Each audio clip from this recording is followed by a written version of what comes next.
Hotel, dhaba और restaurant से भी ज़्यादा मज़ेदार। आज मैं बनाऊँगी मज़ेदार राजमा देसी स्टाइल में अपने तरीके से। किस तरीके से मैंने ये बनाया है मुकम्मल रेसिपी आपके साथ शेयर करूँगी। मज़ेदार राजमा जिसे लोबिया भी कहते हैं, फ्रेश वाला लोबिया मैंने यूज़ किया है और उसका ग्रेवी वाला मैंने सालन बनाया है। यकीन कीजिए इतना मज़ेदार कि खाने वाले बस प्लेटें ही चाट जाएँगे। इसको बनाने के लिए मैंने मार्केट से मंगवा लिया है फ्रेश वाला राजमा। ये 2-3 तरह का होता है, रेड कलर का भी, व्हाइट कलर का भी और ये फ्रेश वाला भी। इसका थोड़े ही टाइम के लिए सीज़न आता है। तो आजकल इसका सीज़न है, हमने मंगवा लिया बाज़ार से फ्रेश वाला राजमा और जो इसमें से पक्की फलियाँ हैं, उनके हमने ये बीज निकाल लिए हैं, इसके राजमा निकाल लिया है उसमें से और जो बहुत कचिया हैं मतलब बीज नहीं निकल सकते, उनको हमने कटिंग कर लिया है। ये देखिए तमाम ये रेडी हो गए हैं। चलिए अब मैं इनको कैसे बनाऊँगी आपके साथ शेयर करूँगी। अच्छा मैं इनको बनाने जा रही हूँ, इसको मैं बीफ में बनाऊँगी, आप चाहें तो चिकन में भी बना सकते हैं और अक्सर लोग तो आलू में भी बनाते हैं। तो ठीक है मैं हांडी में बनाऊँगी बिल्कुल देसी स्टाइल से। आधा किलो मैंने गोश्त लिया है और उसमें 2 से 3 मैंने प्याज कटिंग करके शामिल कर दिए हैं और 3-4 मैंने टमाटर इसमें लिए क्योंकि ग्रेवी वाला बनाना है वो शामिल कर दिया है। लहसुन अदरक ले लिया है यहाँ पे पेस्ट उसकी रेडी की है और वो इसमें शामिल कर दिया है। कूटी हुई लाल मिर्च शामिल करेंगे इसमें। इसमें कुटे मसाले बहुत मज़े के लगते हैं। हल्दी शामिल कर दी है यहाँ पे हाफ टी स्पून। तमाम मसाले आप अपने टेस्ट के अकॉर्डिंग भी डाल सकते हैं, कम या ज़्यादा।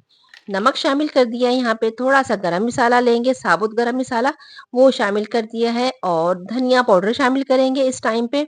यकीन कीजिए ये इतना मज़े का बनता है ना और पानी शामिल कर देंगे ताकि गोश्त अच्छे से गल जाए। यहाँ पे तकरीबन 1 लीटर पानी मैं इसमें शामिल करके और बिल्कुल हल्की आँच पे इसे पकने के लिए रख दूँगी।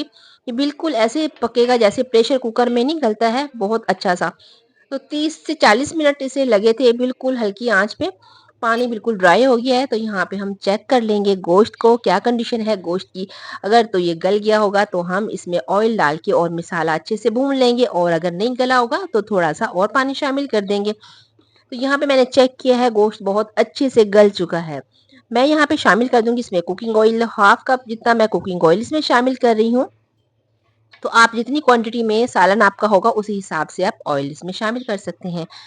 ऑयल शामिल करने के बाद मैं इसकी भुनाई करूँगी बहुत अच्छे से। ये देखिए खुशबू आ रही है, ऑयल भी छोड़ दिया है, ज़बरदस्त भुनाई हो गई है और इस टाइम पे मैंने अभी तक इसमें व्हाइट वाला जो ज़ीरा है वो नहीं शामिल किया था। अब मैंने इसमें शामिल कर दिया है इसमें व्हाइट ज़ीरा और अब मैं इसमें शामिल करूँगी जो ये लोबिया राजमा मैंने साफ़ करके रखा था कटिंग करके और साथ में मैंने 2 से 3 हरी मिर्चें भी इसमें काट के डाल दी हैं। इसकी कम से कम 5 से 6 मिनट तक मैं भुनाई करूँगी। आप चाहें तो इसको प्रेशर कुकर में भी पका सकते हैं आप, क्योंकि इसमें मैंने बीफ शामिल किया है तो बीफ को थोड़ा-सा टाइम लगता है गलने में और चिकन में भी ये बहुत मज़े के बनते हैं और अक्सर लोग इसमें आलू डालते हैं। इस टाइम पे मैंने इसमें हाफ कप दही का शामिल कर दिया। दही हमारा बहुत ज़्यादा खट्टा भी नहीं था, नॉर्मल दही था ये घर का बना हुआ दही था।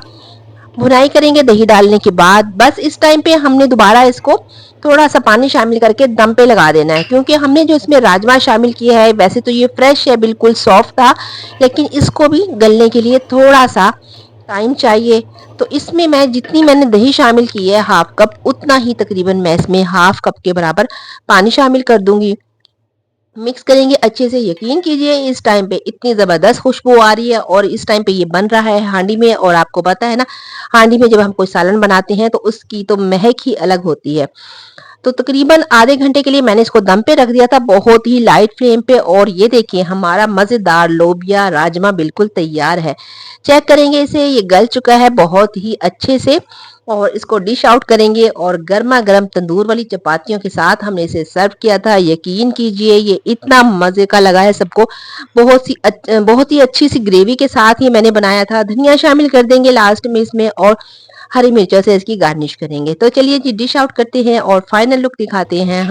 अच्छा मैंने तो ये फ्रेश वाला लोबिया बनाया है लेकिन मार्केट में इसका जो ड्राई रेड वाला और वाइट वाला वो पूरा साल मिलता है, लेकिन जो ये फ्रेश वाला है इसका मौसम बहुत ही थोड़े से टाइम के लिए आता है और आजकल इसका मौसम है, इसलिए मैंने ये फ्रेश वाला बनाया है।